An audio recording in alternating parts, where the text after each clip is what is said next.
નમસ્કાર મિત્રો, આજના નવા વિડીયોમાં આપનું સ્વાગત છે। આજે આપણે વાત કરવાના છીએ સત્ય ઘટના એક ટપાલી। એક દિવસ એક વૃદ્ધ ટપાલીએ એક ઘરનો દરવાજો ખખડાવ્યો અને કહ્યું, તમારી ટપાલ આવી છે।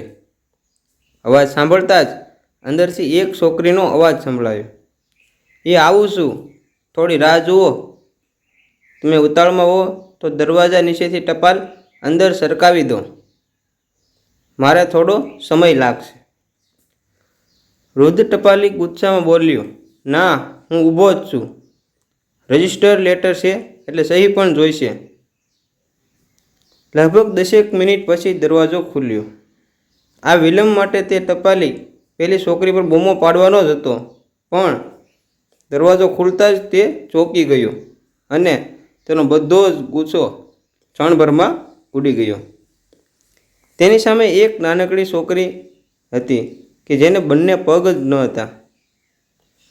ટપાલીએ તે દિવસે તેની પોતરી માટે ₹1 એક ચોકલેટ લીધી હતી, પણ તેણે એ ચોકલેટ તે છોકરીને આપી દીધી। છોકરીએ પ્રેમથી તે લઈ લીધી। તે વિકલાંગ યુવતી તેના ઘરે એકલી હતી। તેની માતા આ દુનિયામાં નથી અને પિતા નોકરીના લીધે બહાર ક્યાંક આવતા જતા હોય છે। તે છોકરીની સંભાળ રાખવા માટે સવારે અને સાંજે તેની સાથે એક નોકરાણી હોય છે, પરંતુ તે દિવસ દરમિયાન તેના ઘરમાં સંપૂર્ણપણે એકલી રહેતી હતી।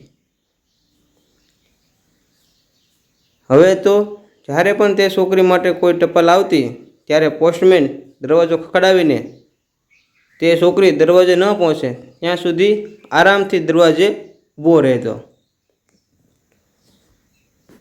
ધીમે ધીમે બંને વચ્ચે ભાવનાત્મક જોડાણ વધતું ગયું।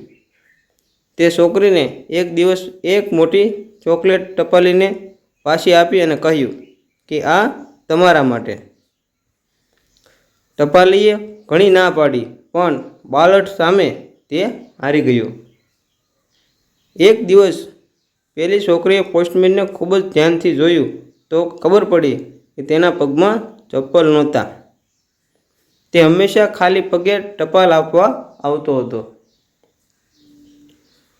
વરસાદની મોસમ આવી ગઈ છે। પછી એક દિવસ જ્યારે પોસ્ટમેન ટપાલ પહોંચાડીને જતો રહ્યો ત્યારે છોકરીએ જ્યાં ભીની માટીના પોસ્ટમેનના પગના નિશાન હતા ત્યાં માપ લઈને બીજા જ દિવસે તેણે તેની નોકરાણી પાસેથી તે સાઇઝના ચંપલ મંગાવ્યા અને ગિફ્ટ પેક કરાવીને તેને ઘરે રાખી મૂક્યા। ફરી જ્યારે ટપાલ આવી અને પોસ્ટમેન આવ્યો ત્યારે તે છોકરીએ પોસ્ટમેનને થોડી વાર ત્યાં રાહ જોવા માટે કહ્યું।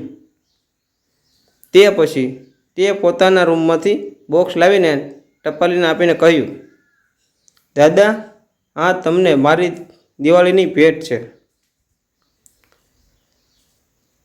ટપાલી બોક્સ જોઈને ખૂબ જ આશ્ચર્યચકિત થઈ ગયો। શું બોલવું તે સમજાતું નહોતું। થોડી વાર વિચાર કર્યા પછી તેણે કહ્યું, તું મારા માટે દીકરી જેવી છે। દીકરી, હું તારી પાસેથી ભેટ કેવી રીતે લઈ શકું?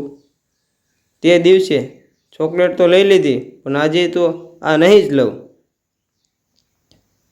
છોકરીએ તેને વિનંતી કરી, દાદા, મને નકારશો નહીં, નહીં તો હું પણ ખૂબ દુઃખી થઈ જઈશ। ઠીક છે, વૃદ્ધ પોસ્ટમેને કહ્યું। તેણે પેકેટ લીધું અને પ્રેમથી છોકરીના માથા પર હાથ મૂક્યો, જાણે તેને આશીર્વાદ આપતો હોય। છોકરીએ કહ્યું, દાદા, આ પેકેટ તમારા ઘરે લઈ જાઓ અને ત્યાં ખોલજો। ઘરે ગયા પછી પોસ્ટમેને પેકેટ ખોલ્યું તો તેમાં ચંપલની એક જોડ હતી અને તેને આશ્ચર્ય થયું। તેની આંખોમાં આંસુ આવી ગયા।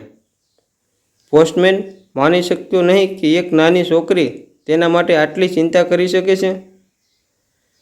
બીજા જ દિવસે પોસ્ટમેન તેની પોસ્ટ ઓફિસે પહોંચ્યો અને પોસ્ટમાસ્ટરને વિનંતી કરી કે તેને તાત્કાલિક અન્ય વિસ્તારમાં ટ્રાન્સફર કરી આપે।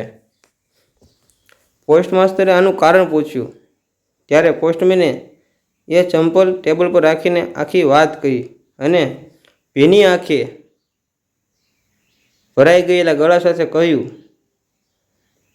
સાહેબ, આજ પછી હું એ શેરીમાં નહીં જઈ શકું. ચોકલેટના બદલામાં ચોકલેટ તો ઠીક છે, પણ હું એના ચપ્પલનું માપ ક્યાંથી શોધું? આટલું કહીને ટપાલી રડવા લાગ્યો.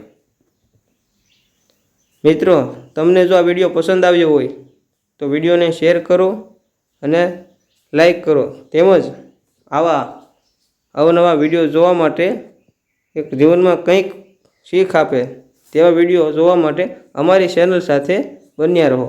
આપનો ખૂબ ખૂબ આભાર. જય શ્રી કૃષ્ણ.